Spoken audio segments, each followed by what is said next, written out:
going on, everybody? And welcome back to another episode of the Orange Crush podcast presented by Newton Scott and Associates and Chick-fil-A. We're thankful that they're powering us through the 2025 season, and we're shipping up to Boston this weekend, Faxon. Exciting times. There's so much to get into today, but I do want to start with something that's actually, I think, it's been the story of the week. A lot of fascination around it. First reported by Ollie Connolly, who is the one who broke the Bill Belichick news in December when he was going to North Carolina, is now suggesting that North Carolina has broken the glass in case of emergency and potentially negotiating the buyout behind the scenes after 5 games of this grand experiment at North Carolina. Just would love your reaction to how much more of a mess. And to be fair, the social media team at North Carolina put out a resounding statement from Bill Belichick and Bubba Cunningham about the level of commitment in just about 12 words to North Carolina. So just would love your reaction to this. Does he make it to Cal? Does he make it to Friday? There's so many different angles to this. It's such a mess. And then we'll talk more overall arching legacy. Just, man, this is bad. It's bad. It's definitely a bad situation right now in Chapel Bill, as they've deemed it, although I fear it might be reverting back to Chapel Hill sooner rather than later. As far as specific games and specific timelines go, I don't want to dig too deep into the weeds of all that, even though I do think it's a fair conversation to have. I just think that's kind of speculatory. He's not coming back for year 2. If you don't believe that at this point, then you probably are living under a rock. I think that's just kind of the biggest takeaway here is this is going to be a one and done for Bill Belichick and Chapel Hill, barring something unforeseen or some miraculous turnaround. That, to be frank, I don't even think they possess the adequate talent level to turn things around to the level that would be a success at this point. So I think this is going to be a one and done, whether that's mid-year with Freddie Kitchens getting the reins, whether that's an end-of-year clean house when the cycle, kind of opens and you have a more accurate depiction of who a replacement could be. I think that's probably where I'm leaning as far as the timeline goes, but nothing would surprise me at this point. This has been nothing short of a disaster, and it was always Tom Brady's success. And I think that's been showcased now through multiple different avenues, whether that be Tom going to Tampa Bay, right, and winning that Super Bowl with the Tampa Bay Buccaneers, or whether that be the Patriots falling off the face of the earth without Tom Brady. Belichick deserves his flowers for what he was able to do with those defenses, and he's still a damn good football coach. But at the end of the day, we now have an extended track record of Bill Belichick with and without Tom Brady, and one has succeeded without the other, and it ain't Belichick that's had that success. So all due respect to Bill B, one of the greats, will be remembered as one of the greats. This will sadly probably go down as a little bit of a stain on his legacy. Yeah, when we talk about legacy, you start to paint the picture of the post-Brady Patriots, and it's the 7-9 year with Cam Newton. They make the playoffs once with Mac Jones, but they get throttled up in Buffalo. I think it was 47-17 ended up being the final score there. Then you miss the playoffs 3 straight years. You part ways mutually. And with about a year and a half after Belichick, it looks like they're on the right path with Drake May and Mike Vrabel leading the charge there. And you had this whole North Carolina thing in the mix where off-season wise, it felt like something was new every week. Recruits being rubbed the wrong way. Yeah. The whole personal relationship thing that I don't think is worth diving into on this podcast. So many different distractions, and you felt if they could maybe just be adequate at a school that's mainly known for basketball, maybe you deem this a success. But it's been way below that, and nothing short of dumpster fire is probably the right terminology to use here. Yeah. It's been a mess. It's been everything that I think if you're a Belichick, if you're anti-Belichick, or you think this was going to be a joke or a mess, you're sitting there, you're clapping at the TV as TJ Moore catches a pass from Antonio Williams. They go up 7-0, or the missed tackles. I mean, I saw it up there in person. It's not good. It's a mess. And so just sort of the everything that's been lined up with it. It's been the story of college football, and I think it's going to be a very short story of college football. Yeah, I don't expect this to last much longer. And on the relationship stuff, that's also just like uncomfortable for me personally because she's my age. And then I look at my grandpa, who's a pretty similar age to Bill Belichick, and we're going to move on from there. So it's a weird situation for a plethora of reasons. And I'm excited to talk about some actual football here with you, Grayson. That's right. That's right. So we're going to get into the weeds of it. But to start, I called this before we hopped on air, the G5 Bowl. This is probably the 2 teams that right now are the front runners for that 12th seed. in the college football playoff. North Texas, 5-0, slinging the football across the yard. And South Florida, a team that's picked up some pretty signature wins to start the year, probably fell back into the shadows after that thumping in Miami, but overall still holds a ton of respect. They got the signature wins. This feels like right here, this is a pretty big battle for college football playoff supremacy, either in South Florida or North Texas. Shout out to McGregor, man. The Mean Green are rising in the same timelines. Yeah, the Mean Green have been impressive, and Mestamaker, their QB, shout out to the group chat, has probably been the most impressive story in all of college football, right? This kid doesn't start a single high school game above the B team after his freshman year. He gets this unbelievable opportunity that's paved way with injuries and a couple coaching decisions. He lights it up in the bowl game with the whole country watching, and now he's got this North Texas group 5-0. Now, I do think a part of this is a really, really good offensive scheme that's been prevalent at North Texas for years and years now. But Mestamaker's legit. He can make all the throws. He seems to, possess the intangibles and the traits at the position as far as pre-snap, post-snap. What are you seeing? What's your IQ like at the line of scrimmage? Are you adjusting at the line of scrimmage? And he checks a lot of those boxes for me on tape personally. Now, on the other side of things, Byron Brown's a hell of a player in his own regard, the quarterback for South Florida. And if there's a weakness for this Mean Green team, it's defending the run. If I'm Alex Galesh, I'm letting Byron Brown die on that field this Friday night. Like this is the game in the American. You can get through the rest of your schedule potentially with the backup quarterback if need be. I would run Brown into the ground in this game. This is why you save him and his legs and his traits for games and moments like this. This could end up being a repeat in the AAC championship game with a college football playoff spot on the line. So if I'm South Florida, I'm Alex Galesh. I'm riding my quarterback in his legs until the wheels fall off, and I'm making that Mean Green defense prove to me that they can stop the run. I'm not sure where I'm at from a prediction standpoint. I really like both of these teams. I'm going to go South Florida 31-30 over North Texas, but I'm not convicted in that prediction clearly because of the 1 point. I'm just really excited to watch this football team between two of the best group of fives in the country and two of the best group of five quarterbacks in the country in Mestamaker and Brown. So I think we're in for a good one that's going to provide some fireworks, going to provide some entertainment, and tune into your television and watch some great quarterback play at the group of five level. Yeah, if you're doing nothing on a Friday night, I implore you to tune in and watch this matchup. This is essentially a playoff game, and for all intents and purposes, I don't think either team's out of it because this is one game in that stretch, but you want those quality wins. These are teams that are going to crop up later in the conversation as to who's going to be considered that squad, and I think the committee will use this as a emphasis point for when they look at the group of five teams in that conversation. There's no Ashton Genty here. There's just some damn good football over there in South Florida and North Texas. I'm going to go with South Florida too. I like Byron Brown a little bit better here in this spot, and Galesh just for the moment. I think South Florida's a little more prepared for it, and they've shown that this season. I don't know if you've seen this story, Faxon. I was listening to a podcast yesterday, and this is more of a podcast that doesn't take itself too seriously, one of the best in the country. But they were talking about John Mateer at a Chipotle, saying that he was telling one of the employees there, I know this sounds pretty wacky. I don't know if this is confirmed or not, but he was telling somebody he's going to play on Saturday against Texas. I don't know if that's true or not. Found it pretty funny. But regardless of who starts at quarterback, the story here's got to be Texas's struggles heading into this Red River rivalry. Try saying that 3 times fast. But overall, where's your head on this if Mateer plays or doesn't? Wacky story, of course, but I like Oklahoma here regardless.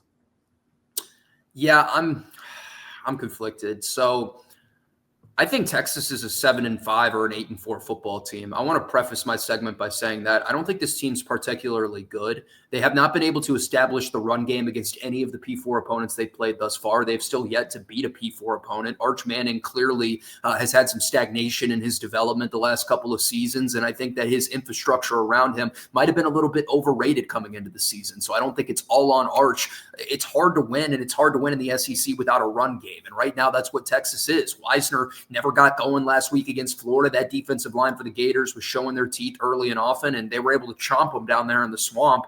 So if anything, like, this is me more being low on Texas than high on anything that Oklahoma has done or is doing. But with that being said, like, I really do like this Oklahoma group, and I like Arbuckle, the offensive coordinator. I think he's been able to, install some of the staples that he ran at Wazoo under head coach Jake Dickert the last couple of seasons. And he brought his guy with him in Mateer that's obviously been the big time game changer, because that's something that Brent Venables has missed his entire tenure thus far at Oklahoma, is the quarterback, the franchise guy, if you will, or the program guy, if you will, at the collegiate level. So I think Mateer possesses an immense amount of talent, and I think this offense is clearly vastly better with him in the fray. The question is he going to play? Because all those things I said about Mateer and how much I love and respect his game, I don't share a lot of those similar beliefs with Michael Hawkins Jr. Respectfully to the young man, I just think we've seen an extended look at him through multiple seasons now, and he's a very limited passer that's a good athlete, but it's not necessarily what they're looking to do within their flow and identity on the offensive side of the football. So I'm going to pick Oklahoma to win the game. I'm going to say 24-20. Brent Venables gets it done over Steve Sarkisian, and I'm operating under the assumption that John Mateer is going to play, albeit probably limited. I'm not necessarily buying the Chipotle rumor, but I do have a couple folks that I speak to in Norman, and I'm leaning to believe that they might have a chance to win this football game and play QB1. So give me Mateer to play, give me Oklahoma to win and cover, 24-20 Sooners over Longhorns, and I think this thing's going to fall out of the bottom on Sark and Manning, man. I think they're going to lose 4 or 5 games. Yeah, I mean, look, man, when you're driving back and forth to Charlotte by yourself, you got to entertain yourself with something, and this caught my attention. I was like, I'm going to tell Faxon about this when we hop on our little show and do our podcast here. Next game up on the docket, one that I think has a lot of hype generated around it because of the rankings. But if you told me that this game was dominated by Oregon, I don't think I would be necessarily surprised.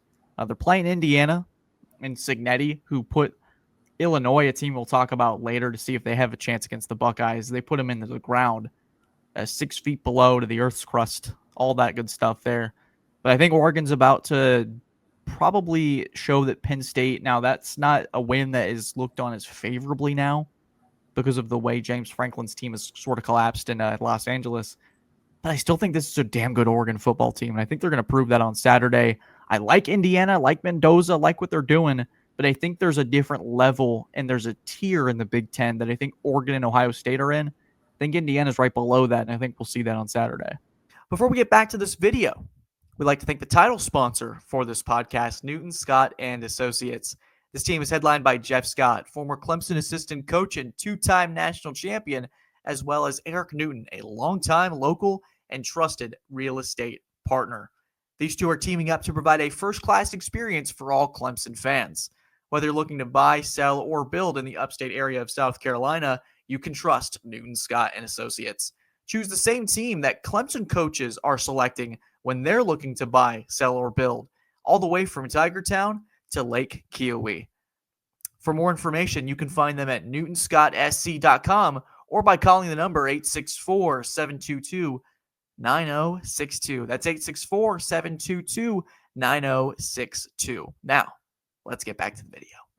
Yeah, I tend to agree with your assessment. I mean, where I'm at right now is that Mendoza for Indiana and Dante Moore for Oregon are two of the best 5 quarterbacks in the country that both have a very, very alive Heisman Trophy case. And I think whoever the winner of this game is probably leaving the matchup as the Heisman favorite. It's going to be them and Carson Beck as the 2 favorites, kind of there at 1 and 2 after this one. So obviously there's some implications outside of just winning and losing. I really like this Indiana group. They're grading out as the best team in the country through 5 games by PFF on offense and defense. A part of that is the level of competition they play. I don't think Indiana is the best team in the country, but I do think the top 10 ranking next to their name is legitimate. My main worry about this is the tackles. I have some worry about the tackles for Indiana. I think their offensive line's very good. I think the edge rushers for Oregon are better. 7.5 is a weird number, right? Because you got the key number and the hook in place for Indiana, but they're going on the road cross country. They didn't look very good in their road test against Iowa, the one time we saw them travel against P4 comp previously. So I'm going to take Oregon to win this football game, and I'm going to take them 31-20 over the Hoosiers. I think this is a game where the takeaway is, yeah, Oregon's legit, but Indiana Indiana is also really damn good and deserves their respect. And I fully expect Curt Cignetti to have this Hoosiers team right back in the college football playoff. I think the schedule and the way that it paves its way is probably going to have Indiana sitting in that 7-10 range once again. And they're just going to hope for some results across the country with themselves included down the stretch that they can get to host a game in Bloomington instead of having to go on a road game again. Like hypothetically speaking, let's say Notre Dame gets in like they ended up playing last year. I wouldn't be overly shocked if we saw a rematch of Notre Dame and Indiana, just to be candid, with the way that those two teams are trending. And I'll tell you right now, Notre Dame's going to get in the college football playoff with 2 losses. There's a lot of people that are discounting them right now. I am unbelievably confident that if that team wins out, they will be in the college football playoff and that little round robin bracket at the bottom in the first round. So I think that we might be on a crash course for an Indiana rematch in the college football playoff. And I'll mark the tape on that on October 9th, and we'll see if I'm right. 1:01 p.m. no less on a Thursday, Notre Dame. So what do they have to do? I know their schedule, when looking at it, it's not like there's any significant win that jumps off the page. Do you see them just destroying and demolishing everybody on that schedule, and that's how they get in? Or is it brand? I think they just need to win. Like, I think that they are in a position to where they are going to get the benefit of the doubt by the college football playoff committee at every possible juncture. And then you also have to look at who they lost to and how close the margins were in those losses. Like a 3-point road loss to Miami in week 1, who might arguably be the best team in the country, is not a bad result in the slightest. And they battled back from down 14 in the fourth quarter to end up tying that football game. So when I see this Notre Dame team, I just see a team that possesses an immense amount of quality on both sides of the ball. I think their losses are extremely quality and close margins by a combined 4 points to 2 of the 5 best teams in the country in Miami and Texas A&M. And I think this is a team that if they roll the ball out and they handle business the rest of the way, they're going to end up on the right side of that seesaw come college football playoff selection Sunday. And they're going to find a way to backdoor into this sucker because they're playing good football. They're getting better and better. And the losses are going to continue to age well. And I think both losses are going to be to playoff teams. So you combine all that with the Notre Dame bump, with the fact that they don't have to risk playing in a conference championship game and or losing the conference championship game, I think you can book into the Fighting Irish to the playoff. I think they're very much alive in that picture.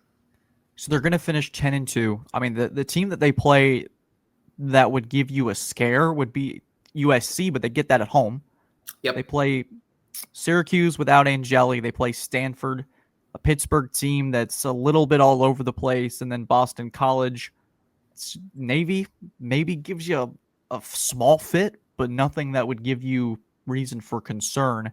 And your 2 losses, as you put it, Miami's going to have a bye at the end of the when this is all said and done, and then Texas A&M may be another at-large bid, depending on how they fare the rest of the way in the SEC. So I could see it. Clearly, the AP poll, even when Notre Dame was 0-2, believed that they were worthy of consideration to be a top 25 team. So wouldn't shock me. An Indiana-Notre Dame matchup, I think that goes a lot differently this year because of the quarterback. Yeah, I think it could as well. And I think that Indiana's physical and they're tasked to play with anybody in the country and give them a rock fight. So I'm excited for this weekend up in Eugene, and I think we're going to learn a lot about these 2 football teams one way or another. And Marcus Freeman's a heck of a coach, so there's never doubt him if he's in the 12-team field. They're going to get in, man. I'm telling you right now, they're going to get in. I'm very confident that they're going to get in. I don't know if they're going to be seeded very favorably, but they're going to get in. They'll find a way. And next up, another game that has some playoff implications. Mizzou, 5-0, gets a Memorial Stadium host to a 4-1 Alabama team that seemingly is starting to figure it out under Kalen DeBoer. Didn't have the letdown game after Georgia against Vanderbilt like last year. This offense under Ty Simpson seems to be pretty fluid. What say you? I think Missouri's a lot better than folks give them credit for. And I think that they have as good a shot as anyone, especially with I think it's Perbelia at quarterback. That kid is a gamer. He can get it done. Yeah, I had Missouri in my playoff preseason. I kind of went out on a limb there. I'm not sure I've seen – here's the thing. I loved Missouri in the preseason, and I'll be the first one to, toot my own horn when I feel like I deserve credit. I haven't seen anything like overly shocking and or impressive, just given the quality of competition from Missouri thus far. And I think that this is going to be a really, really big learning exercise this weekend in Columbia between the Crimson Tide and the Tigers. Like, my entire read on Missouri coming into the season and why I was over the moon about them was the combination of Bo Pribula and Ahmad Hardy. Hardy, the running back, I think he's the best back in the country. Those two are currently spearheading the best rushing attack in the country. And Alabama has really struggled to stop the run throughout the course of this season, whether it be Georgia, whether it be Florida State, this Bama, whether it be Vanderbilt before Alexander got hurt. And then when Pavia started to get going, like that was a multiple turnover game in the red zone from Diego Pavia, away from probably being an upset and an outright victory for the Commodores, who hung very, very tight and very, very close in that game in Tuscaloosa. So I think this is a very simplistic, read and breakdown of this game. Alabama excels in pass protection. Missouri excels in pass rush. Both units are currently grading out as top 10 in their respectives in the country. And against Georgia, Alabama was able to win the football game because Ty Simpson did not get pressured on 35 of his 40 dropbacks. Think about that. 35 of the 40 dropbacks, there were no hurries or pressures from the Georgia defensive line. I don't think that's going to be the case in Columbia. I think Missouri's pass rushers are significantly better than Georgia's this year, and I really like this Missouri group. So I'm going to stick to my guns on my preseason take on this Missouri team, but I do want to express some caution from the perspective of they have not played an immense amount of competition through 5 games. Their best win is South Carolina. That Kansas team was able to move the ball on them a little bit, and I know Daniels is dynamic and they've got a good offense, but I still have some questions as far as playoff candidacy goes for Missouri, which is what I projected in the preseason. So I'm not all the way sold that they're just going to roll the ball out and go 10-2 and bookend themselves into the playoffs. But I do think they can win this game this weekend against Alabama. So give me the Tigers 31-28 over the Crimson Tide. And I think Bo Pribula and Ahmad Hardy get it done as the best rushing attack and 1-2 punch in America. Yeah, part of me wants to lean Missouri, and at the same time, I've been sort of hammering this this idea that DeBoer's figured it out. Can't count out one of the greatest coaches. Just dude wins everywhere he's been, whether that was at the lower level, Washington, and now feels like he's starting to figure it out out at Alabama. I do like Missouri, though. That quarterback wide running back combo, as you had alluded to, turning them on tape, they're good. They can get it done, and they got that home field advantage. I'm gonna lean Alabama, though. I'm conflicted like you are with this. What was you mentioned the group of 5 game where you just don't have a really great feel for it. This feels like the same thing for me. It feels like strength on strength. I'm gonna lean Alabama, but I don't feel great about it. So the one that I don't think we're gonna have too much argument over, and this is the final game, and then we'll talk a little bit about Clemson and Boston College.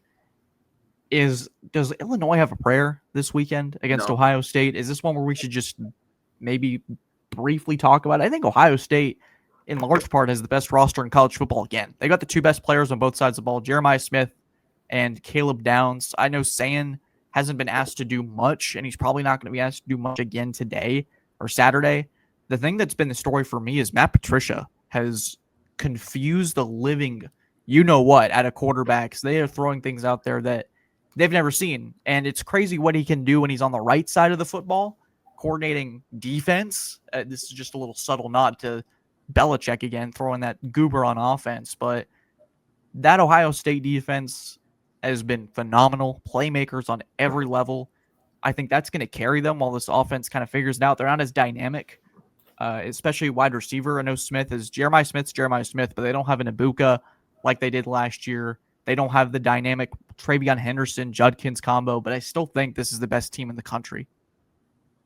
Yeah, this is the best team in the country. This is the best roster in the country. And the bigger question in this game is, will Ohio State give up double-digit points in a football game for the first time all season? Because they have not yet. We're in week 7. Ohio State has not given up 10 points in a football game. So this team possesses an immense amount of depth, and in a world where depth is extremely valuable because not a lot of teams have it in 2025 college football, Ohio State's going to roll the ball out and overwhelm you with their talent and their depth. And on the defensive side of the ball, it's like a snake choking you to death, man. They just keep going and they keep squeezing, and all of a sudden you get overwhelmed and you choke out and you die. And I know that's a little bit vulgar, but that's the reality of the situation because Ohio State's been killing teams all year and they have not been able to score touchdowns against this Buckeye defense going the other way. So Ohio State's given up 2 touchdowns all year. I can't pick against that team. I can't pick against them with the spread.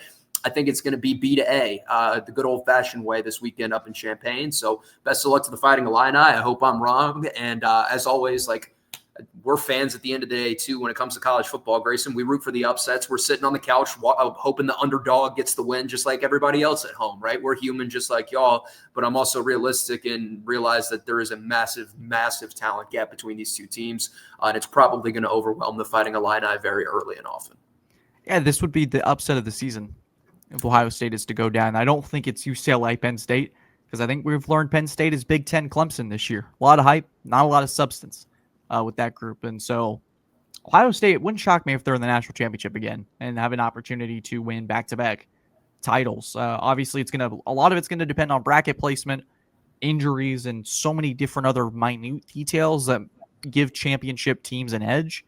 But Ryan Day, after that Michigan game, if that 14 playoff had been implemented for one more year, Day's probably not even at Ohio State right now, which is unbelievable to think about. And he might be on the doorstep of two natties in that stretch.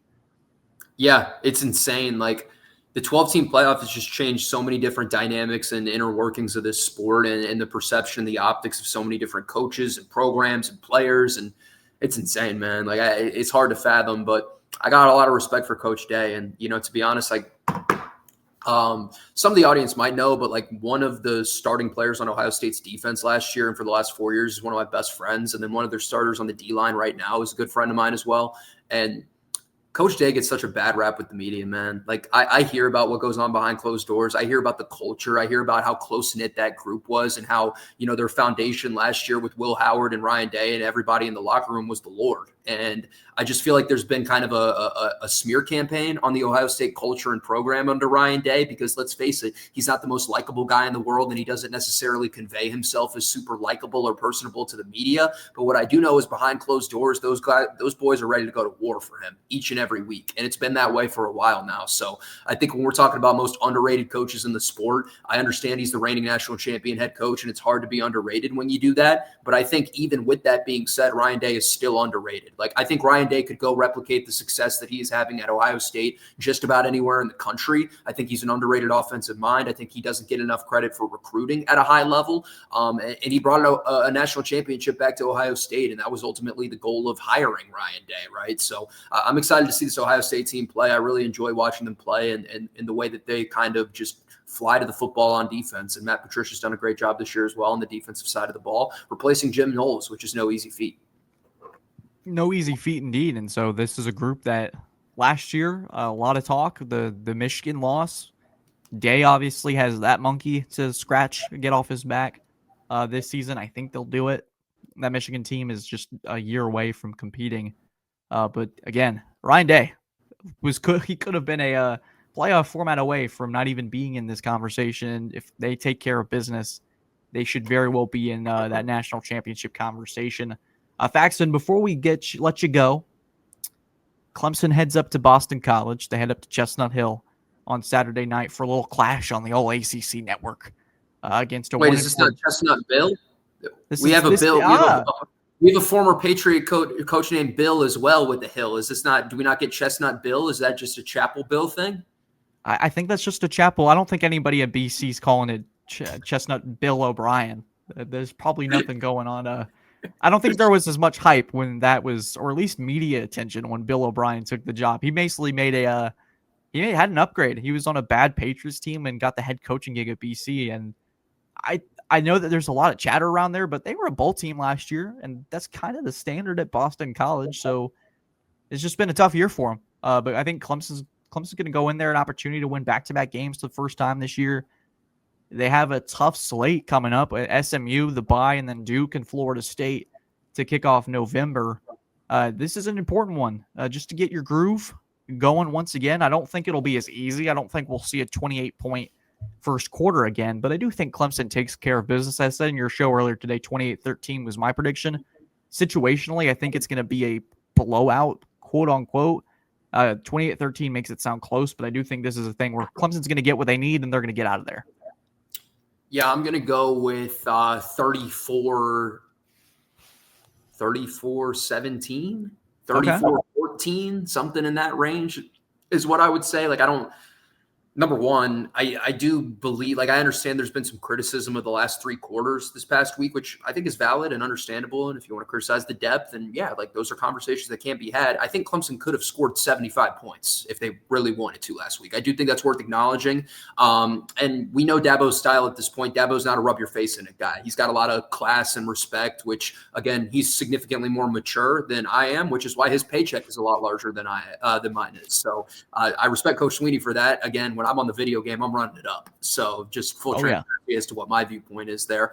But yeah, I don't think Clemson's going to run it up on Boston College. Like, I think they're going to get some leeway early and kind of stifle the tides and stifle the runs like they did last week and find a way to pull away late for a cover and a win. So I'm not overly concerned about Boston College, to be completely candid with the audience. They have one of the worst rushing attacks in all of Power 4. I think Logren is a good player. I think he only has 2 skill position players that are worth anything, and it's the tight end in Franklin and the wide receiver in Lewis Bond. And if you can slow down those guys, and I'm expecting Avion Terrell to be shadowing Bond, then good luck stopping Clemson's offense, because North Carolina couldn't do it last week in the first quarter, and by that point the game was over. So I do think there's a little bit of a bump that needs to be given because it's prime time. It's under the lights. It's Clemson coming to town. It's a big game, and I don't think Sweeney's commentary about a couple plays away from being 4-1 is entirely false. You look at the Michigan State game. Undeniably a couple plays away from winning the game. You were in double overtime. You look at the Stanford game. Well, you were stuffed on the goal line once and had a fumble on the goal line once. If those 2 plays flip, you're winning that game against Stanford. And then you look at the game the following week as well, and there were a couple bang plays that went down to the wire against California, and a game where you led for 57 minutes of the football game and found a way to lose it. So everyone likes to kill Sweeney for that, and I understand that there can be some frustration amongst the fan base when you hear a repeated phrase. In this instance specifically, I don't think he's being like a liar when he says they're a couple plays away from being 4-1. So I don't think this is a completely horrible football team, but I do think taking a big step back and kind of detaching yourself from the wins and the losses, you go position group by position group. There's not a single position group on the roster that you would take at Boston College over Clemson. Not one. And most are a non-starter conversation where there's like a landslide size gap between the talent. So Clemson needs to win by 20. I'm expecting them to do such. Give me the Tigers 34-14 rather.